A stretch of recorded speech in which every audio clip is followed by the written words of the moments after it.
to Jackson State News Now. On Tiger TV, I'm Gerald Harris. And I'm Laura Coleman. We have a lot of moving pieces here at the new newscast here at Jackson State. Take a look behind me. You see some new panels that will look totally different than what you're seeing now. Some laying across the floorboard here, and you have one panel up against the wall. This would be our new color scheme. And take a look as we step down here. As you can see, a lot of moving pieces, even on the floorboard here. This room is just a mess, but in a couple days, it will look completely different. Hello once again, I'm Gerald Harris from Nashville, Tennessee. I'm a junior mass comm major, and now I want to introduce you to my co-anchor for the Monday team, Laura Coleman. Laura?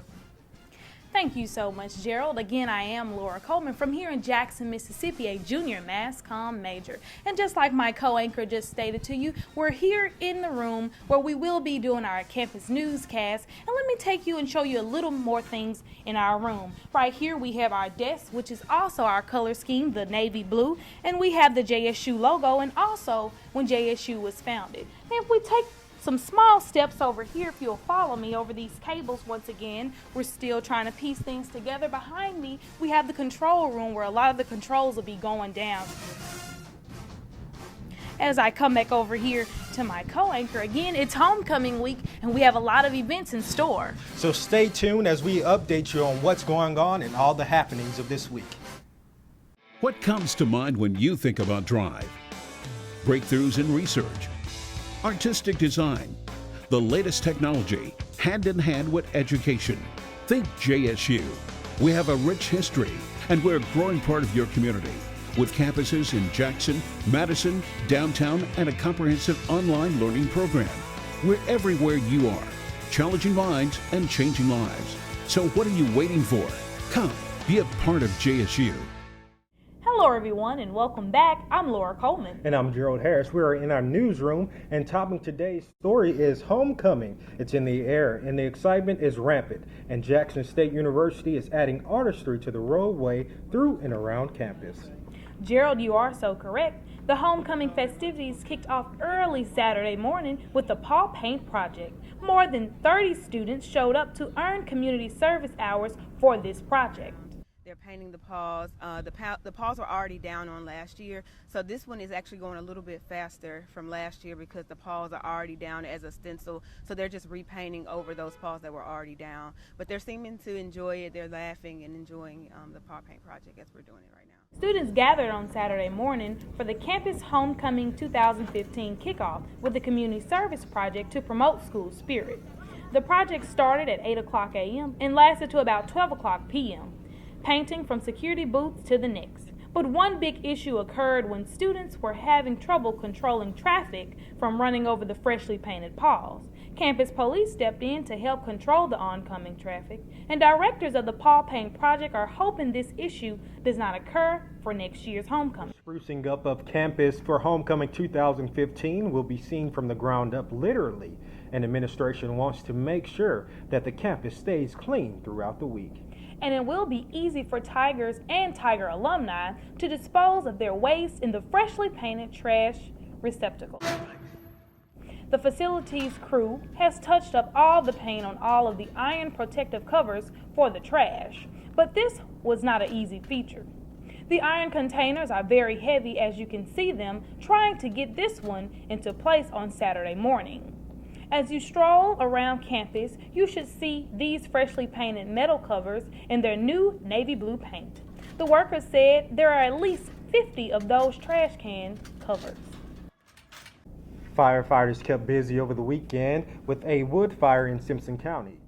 Crews worked from 2:30 a.m. Saturday to late in the afternoon Sunday, getting the fire under control. The fire covered around 150 acres. No homes were damaged. Now is the time, and this is the place. It's a great day for theater at Jackson State University. I am so pleased to announce our inaugural subscription season, a season of classics, culture, community, and celebration. Lorraine Hansberry's A Raisin in the Sun. I want no coffee. I don't want nothing hot to drink. Why are you always trying to give me something to eat? Well, what else can I give you, Walter Lee Younger? Alice Childress's Wine in the Wilderness. Langston Hughes' Black Nativity. The blind will see, the deaf will hear, the dead will live. And a new play by our resident playwright, Prince Duran, Caught in the Net. Remember, this is a great day for theater at Jackson State University. So visit our website at www.jsums.edu/speech and theater and get your season subscription or single show tickets. Remember, it's a great day for theater at Jackson State University. Welcome back to Jackson State News Now. Here's a look at what's happening around the state of Mississippi. In Oxford, a group of Ole Miss college students is trying to remove the state flag from their campus because it bears a symbol of the Confederacy. Tomorrow, University of Mississippi student leaders will decide whether to remove the state flag. It's the only flag in the United States which still bears the familiar symbol of the Confederacy in the upper left-hand corner. One student calls it a symbol of oppression. The university recently released a statement asking the state government to change the flag, as other states have done. At least 3 of Mississippi's public universities have already stopped flying the flag.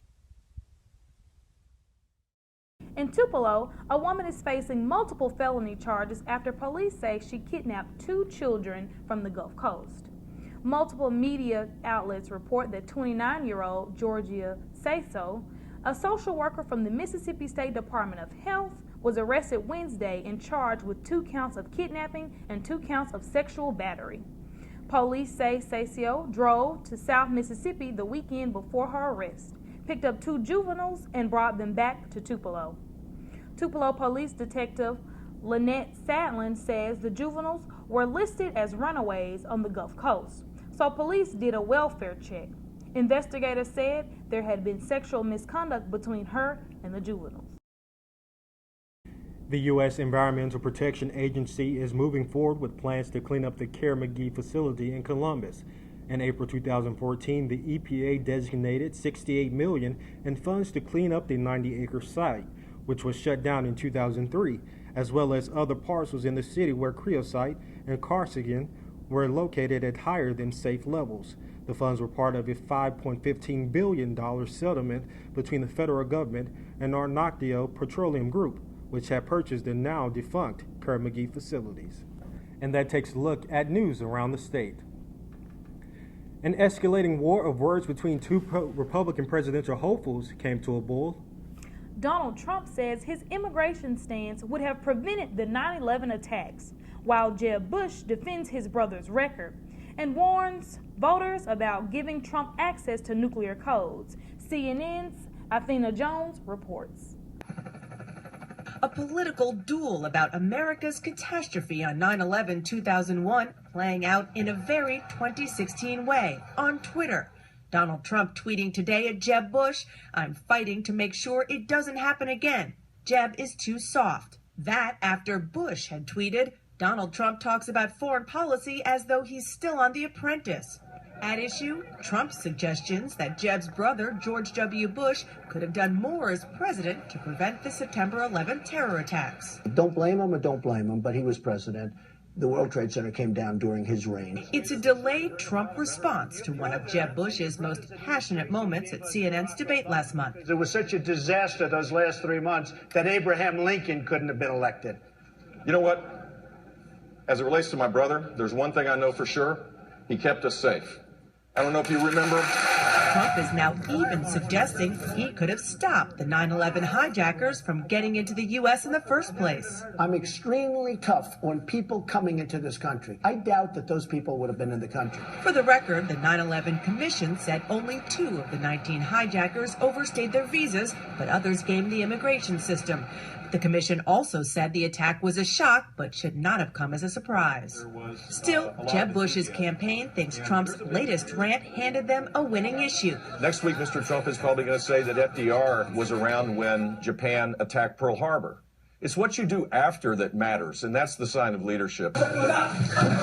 Jeb Bush's aides knew his brother's legacy would be a challenge, especially Jeb Bush's position on the Iraq War, which he bungled early on. But 9/11? I can hear you! This was not something Team Bush ever dreamed would be relitigated, but they're happy to do so, using it to broaden criticism of Trump as commander-in-chief. It looks as though he's not taking the possibility of being president of the United States really seriously. The Bush campaign is even asking for donations with this email saying, donate $5 and fight back against Donald Trump. The fact of the matter is... Meanwhile, another Bush presidential rival, Ben Carson, also insists he would have handled 9/11 more effectively by cutting oil purchases from Arab states, forcing them to turn over the al-Qaeda leader. It would have had a major impact on their finances, and I think that probably would have trumped any loyalty that they had to people like Osama bin Laden. Both Jeb Bush and Donald Trump will meet face-to-face next week on CNBC. And now let's take a look around our world news. Israel's prime minister has condemned the beating by an angry mob of a wounded migrant who was mistakenly believed to be involved in a bus station shooting. The migrant later died. Prime Minister Benjamin Netanyahu told members of his party on Monday that Israel is a law-abiding country, saying no one should take the law into their own hands. About 34,000 migrants are in Israel. They say they are fleeing persecution and conflict and seek refuge status. And Sunday, Egypt held the first phase of its preliminary elections. The country's president touted the vote as a major step to restoring true democracy. The second round of voting is next month. Egypt is expected to have a new parliament by the end of the year. That's a wrap for news around the world. And now we'll take you over to Weather Vision, where students are learning to deliver weather for this newscast.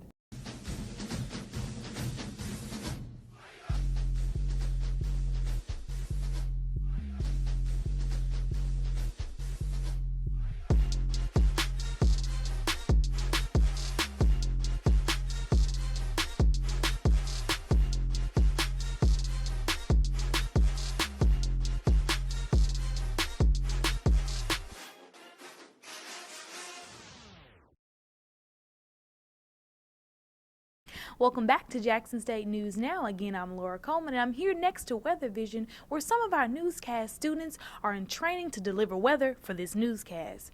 Right now, I'd like to take you inside, right here in the green room, where some of our students are taking the time out to learn exactly how to deliver the weather.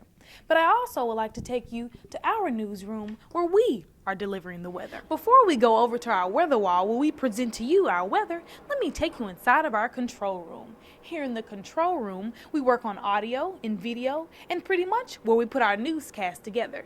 Now let's go over to our weather wall.